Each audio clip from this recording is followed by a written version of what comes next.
એમાં chapter number 13 worksheet એટલે કે સ્વાધ્યાય પોથીમાં ચેપ્ટર નંબર 13 છે સમિતિ, પેજ નંબર 36 ઉપર આપેલું છે. તો જોઈએ, ખાલી જગ્યા રેખાની આકૃતિને બે એકરૂપ ભાગમાં વહેંચી શકાય છે. તો કે સમિતિની આકૃતિ છે એને બે સરખા ભાગમાં વહેંચી શકાય છે.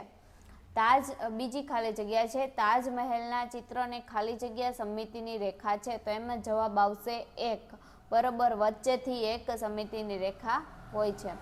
7 સેમી ઊંચાઈના રેખાખંડનું અરીસામાં મળતું પ્રતિબિંબ કેટલા સેમી હોય? તો કે 7 સેમીનો રેખાખંડ આપેલો છે, તો એનું પ્રતિબિંબ પણ 7 સેમીનું હશે. પછી ચોથું, ચોરસને સમિતિની રેખાની સંખ્યા ખાલી જગ્યા હોય છે. તો કે 4. પાંચમું, વર્તુળને સમિતિની રેખાની સંખ્યા ખાલી જગ્યા હોય છે. તો એમાં આવશે અસંખ્ય. વર્તુળમાં અસંખ્ય સમિતિની રેખાઓ હોય છે. નિયમિત ષટકોણને સમિતિની રેખાની સંખ્યા કેટલી હોય છે? તો એમાં આવશે 6. ત્યાર પછી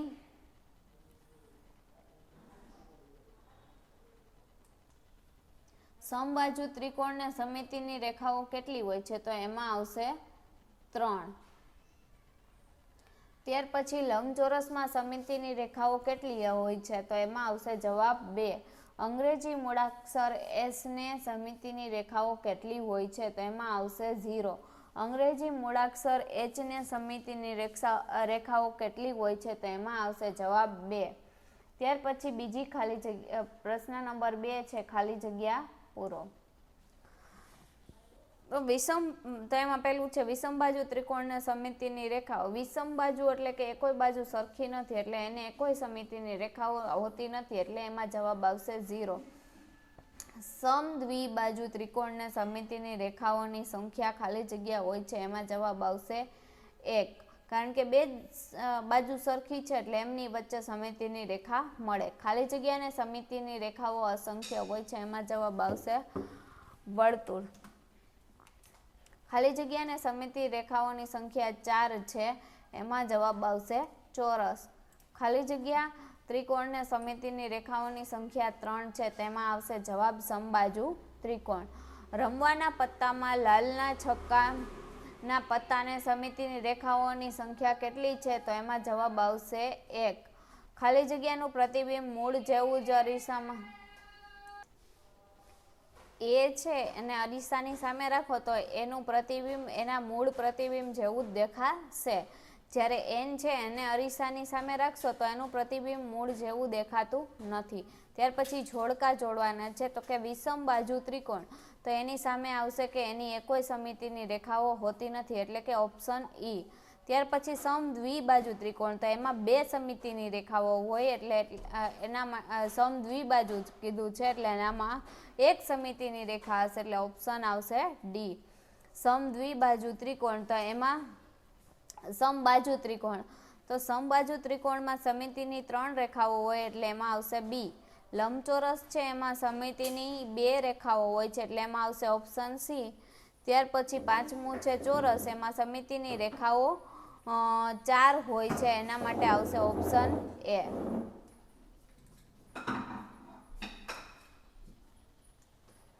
ત્યાર પછી ખરા ખોટા છે કે ચતુષ્કોણને સમિતિની રેખા 4 હોય છે, તો એ આવશે ખોટું.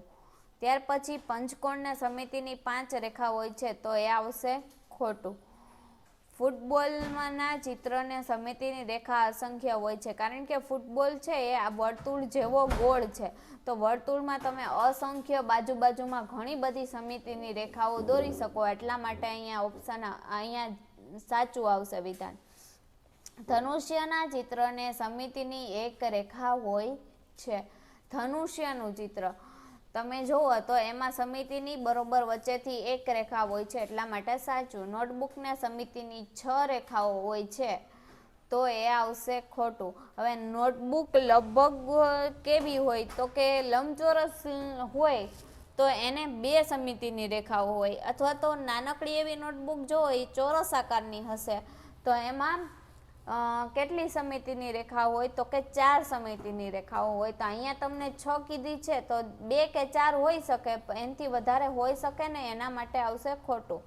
એચ ને સમિતિની બે રેખા હોય છે, તો કે સાચું. એક આમ ઊભી હશે અને એક આડી હશે એટલે સાચું.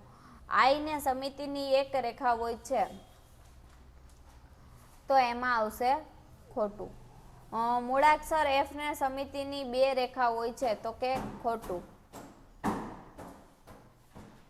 ઘરમાં વપરાતી થાળી સમિત આકૃતિ છે, સાચું. કારણ કે થાળી કેવી હોય તો અહીંયા વર્તુળ આપેલું છે, વર્તુળ જેવી આમ ગોળ છે. હવે એમાં અસંખ્ય સમિતિ દોરી શકાય છે એટલા માટે. કંપાસ બોક્સનું 45 ડિગ્રી અને 90 ડિગ્રી ધરાવતું કાટખૂણિયું સમિત છે, તો કે સાચું. એ જે કાટખૂણિયું રહ્યું ને એ કેવું હશે, તો કે એમાંથી સમિતિ રેખા પસાર થતી હશે એવો ત્રિકોણ હશે, સમદ્વિબાજુ ત્રિકોણ હશે એટલા માટે. ત્યાર પછી અહીંયા આકૃતિની સમિતિ રેખાઓ દોરવાની કીધી છે, તો અહીંયા ચોરસ આપેલું છે, ચોરસમાં આ એક સમિતિની રેખા બરોબર વચ્ચે દોરવાની, ત્યાર પછી બીજી અહીંયા વચ્ચે દોરવાની, ત્રીજી આમ ક્રોસમાં વિકર્ણ સાઈડ, ચોથી વિકર્ણ સાઈડ. ત્યાર પછી લંબચોરસ છે એમાં એક લંબાઈને સમાંતર રેખા દોરવાની છે અને એક પહોળાઈને સમાંતર રેખા દોરવાની છે બરોબર વચ્ચે. વર્તુળ છે એમાં અસંખ્ય તમે સમિતિની રેખાઓ દોરી શકો છો, અહીંયા તમને આપેલી છે. ત્યાર પછી અહીંયા એરો આપ્યો છે એમાં બરોબર વચ્ચેથી સમિતિની રેખા દોરી શકાય છે. ત્યાર પછી અહીંયા ખૂણો આપેલો છે એમાં બરોબર વચ્ચે સમિતિની રેખા દોરી શકાય. ત્યાર પછી સ્ટાર છે, સ્ટારમાં આ દરેક ખૂણા બાજુથી દરેક ખૂણે જે ત્રિકોણ છે એ તરફ બરોબર વચ્ચેથી સમિતિની રેખા દોરી શકાય, જેમ કે આ 1, આ 2 ને આ 3. ત્યાર પછી પ્રશ્ન નંબર 6 છે કે નીચેના ચિત્રોને સમિતિની રેખા દોરી કેટલી રેખાઓ છે તેની સંખ્યા લખવાની છે. તો અહીંયા આપેલું જ છે આકૃતિ, તો એમાં બરોબર વચ્ચેથી એક રેખા દોરી શકાશે, અહીંથી બીજી રેખા દોરી શકાશે, એટલે કેટલી થઈ? 2 સમિતિની રેખા. બીજી આકૃતિ છે એમાં પણ આ એક રેખા દોરી શકાશે, આ બીજી રેખા દોરી શકાશે, એટલે એમાં પણ કેટલી? 2 સમિતિની રેખાઓ થઈ. ત્યાર પછી ઘડો આપેલો છે એમાં બરોબર વચ્ચેથી સમિતિની રેખા દોરી શકાશે, એટલા માટે એમાં એક સમિતિની રેખા થઈ. ત્યાર પછી પ્રશ્ન નંબર 4 છે એમાં વાટકો આપેલો છે, એમાં પણ બરોબર વચ્ચેથી એક સમિતિની રેખા દોરી શકાશે, એટલે અહીંયા 1. ત્યાર પછી પ્રશ્ન નંબર 5 છે એમાં ક્રોસની નિશાની આપેલી છે, તો ક્રોસમાં એક આ સમિતિની રેખા દોરી શકાશે અને એક આ સમિતિની રેખા દોરી શકાશે, એટલે અહીંયા આવશે 1. ત્યાર પછી પતંગ છે, પતંગમાં બરોબર વચ્ચેથી એક સમિતિની રેખા દોરી શકાશે. ત્યાર પછી 7મું છે સમાંતર બાજુ ચતુષ્કોણ, તો એમાં 2 સમિતિની રેખાઓ દોરી શકાશે, ક્રોસમાં વિકર્ણ સાઈડ. ત્યાર પછી 8મું તાળું છે એમાં એક સમિતિની રેખા દોરી શકાશે. ત્યાર પછી 9મું ટેલિફોન છે એમાં પણ એક સમિતિની રેખા દોરી શકાશે. ત્યાર પછી પ્રશ્ન નંબર 7 આપેલો છે તમને, એમાં એમ કીધું છે કે અરીસામાં પ્રતિબિંબ છે એ મૂળ અક્ષર જેવું જ દેખાતું હોય એવા 6 મૂળાક્ષર લખવાના છે, તો એમાં પહેલું આવશે એ, એને તમે અરીસામાં જોશો તો મૂળ અક્ષર જેવો જ દેખાશે. ત્યાર પછી આવશે ઓ ને અરીસામાં જોશો તો તમે એ પણ મૂળ અક્ષર જેવો જ દેખાશે. ત્યાર પછી આવશે એમ, એને અરીસામાં જોશો તો એ પણ મૂળ અક્ષર જેવો જ દેખાશે. પછી એચ, આઈ અને વી ત્રણેય અક્ષર એવા છે કે જે અરીસામાં જોશો તમે નોટબુકમાં લખી અને અરીસો રાખશો તો અરીસામાં બરોબર તેવું જ દેખાશે. ત્યાર પછી એવા છે કે જેનું પ્રતિબિંબ, પ્રશ્ન નંબર 8માં કે મૂળ અક્ષર જેવું પ્રતિબિંબ નથી મળતું, તો બી છે એનું મૂળ અક્ષર જેવું પ્રતિબિંબ અરીસામાં મળશે નહીં.